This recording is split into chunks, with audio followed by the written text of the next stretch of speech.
Okay, today is Saturday, May 3rd, 2014. Let's take a look at Apple. Ever since Apple announced their earning and also the increase in dividend and the stock repurchase amount by another 30 billion, it kind of created this big, huge gap. And since then, it's just been kind of running up and try to, recapture some of the previous high.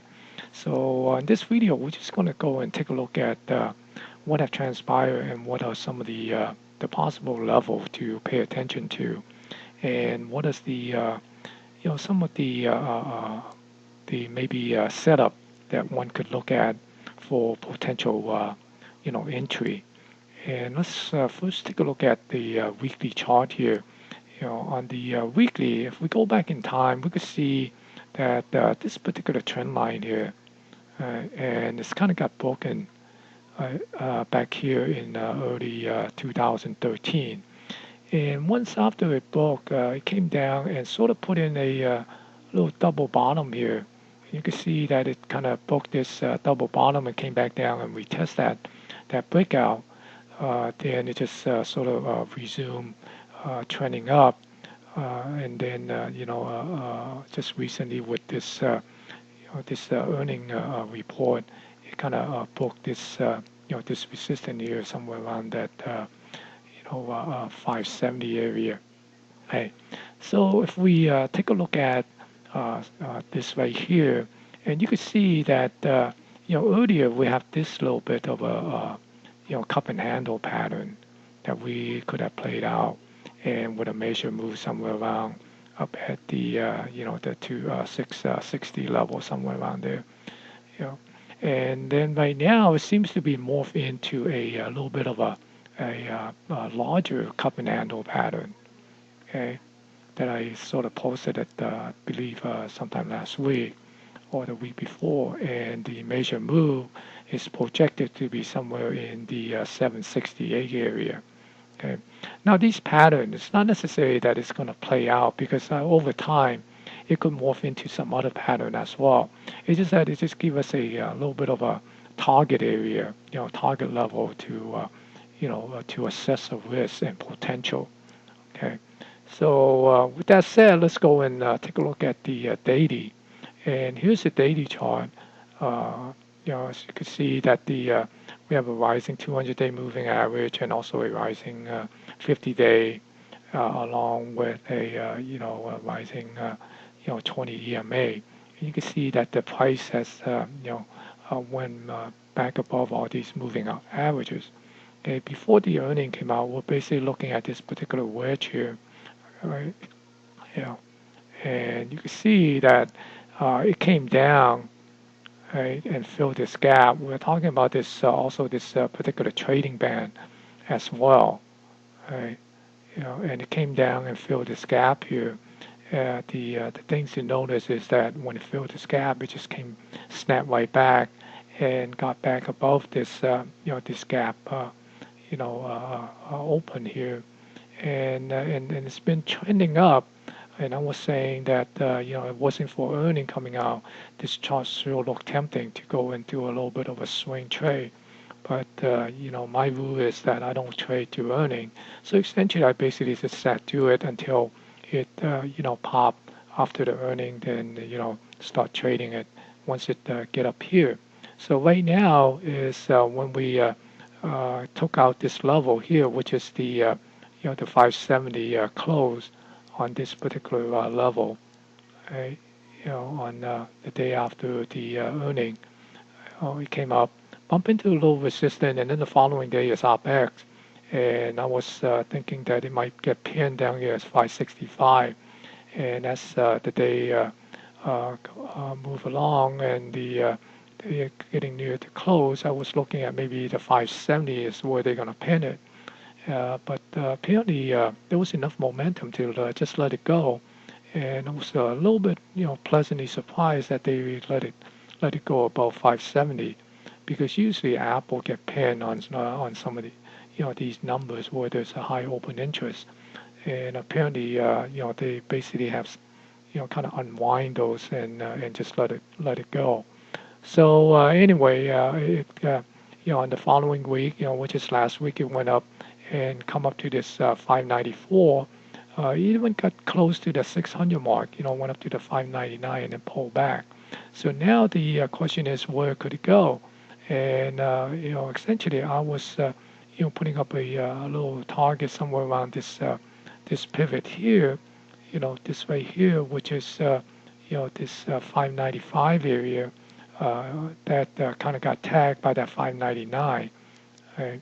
And now we're essentially looking at maybe this particular area somewhere around the 620, 618 area. Okay? So essentially this level here. Okay? So and right now, even though we have this target, it's going to be a little bit tricky on how to get in and into the trade, because right now it's kind of consolidating here nicely. If we look at it, sort of doing a little bit of a flagging here, and it's kind of consolidating with reduced volume, which is good. So and if we take a look at the intraday, here's the intraday chart on a 10-minute, and let's go back and take a look at here. This is the earning gap, the day that the after the earning report, and you see that it gapped up, and then it closed at the the 590 area.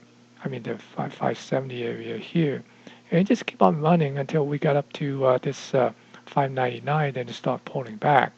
Right. So there are some opportunity for one to do some day trading, but on a swing trade basis, you don't want to chase these, because let's say for example, if you came in and come up here at this 670 area, because OpEx is going to be a little tricky. But if you get in this 570, you could easily use your stop and maybe put the stop at 560. So that means there's a $10 risk there. So you have to be willing to accept that risk. Then when it went up here and came back and found some support down here at the 582, and if you come up here to enter at this 590 area, so this is give you a $8 or so of risk. Okay, so you have to be able to accept that risk as well if you want to get in into on the 590 after it break to the 590. Okay, so now if we look at this 590 as the the little bit of a resistance here, right? Because every time, see, it came down, essentially it came down, and come back up, encountered this resistance, came down, established support at 582, and then it broke through, and it came down and retest this area, right? And then go up, and then now get up to this 599, and once again it came down and test for that support, and then bounce off of it, and then now finally broke through, broke down, and kind of tested again and encountered resistance, and then it broke through here on this low here, which is 586, is above the 582. So you see it came back up and sort of trying to tag this 590 again. And note that when it done this candle here, when it broke through the 590, reclaimed the 590, you see this price move, and also the volume is also coming in as well. And now you could see that maybe this 490 is a level to to hold. And if it could hold above that 290, I mean that 590, then that might be a good entry point there. Then now you could also use this 586 as your potential stop, or anywhere between this 582 and 586. So that will be between, if you enter at the 590. So now you got a risk of maybe somewhere around $4 to $8, right? Anywhere between there. So it could be 4 to 6, so somewhere in between. Then it could be somewhere around here. Then it will be $6 risk. Then it might be a nice trade for setting up for Apple. That if you have a entry at 590, a little bit above 590, and essentially maybe using a 584 as your stop, right? Or anywhere between this 586 and 582. Okay, so because the reason is if you see it fall below this 582, and come down here somewhere, you don't want to see it to come all the way back down. That will be way too much risk, to take that loss. Okay. So, and if we break this particular level here, then there's also that possibility of coming back and try to fill this gap here. And definitely, you do not want to be holding your stock while they come down and fill this gap, because we never know how low it's going to go. If it come down and fill this gap, would it come down, fill this gap and bounce right back, or it will go down and retest that 500 level or that 495. So that's why we have to define a risk. And right now, seems like if we get something at the 590 and hold the stop somewhere around here, that might be a reasonable risk and reward, because we are talking about going up to at least that 618, 620.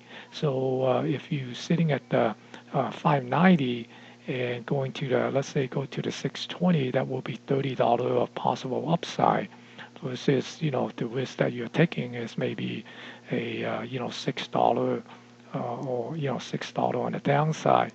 Right? So that's a pretty good reward and risk ratio. Is also almost close to 5 to 1. Right?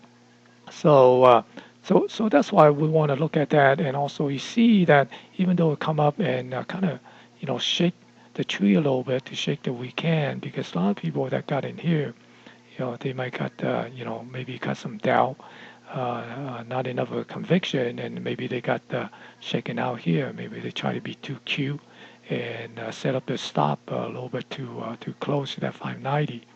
Right?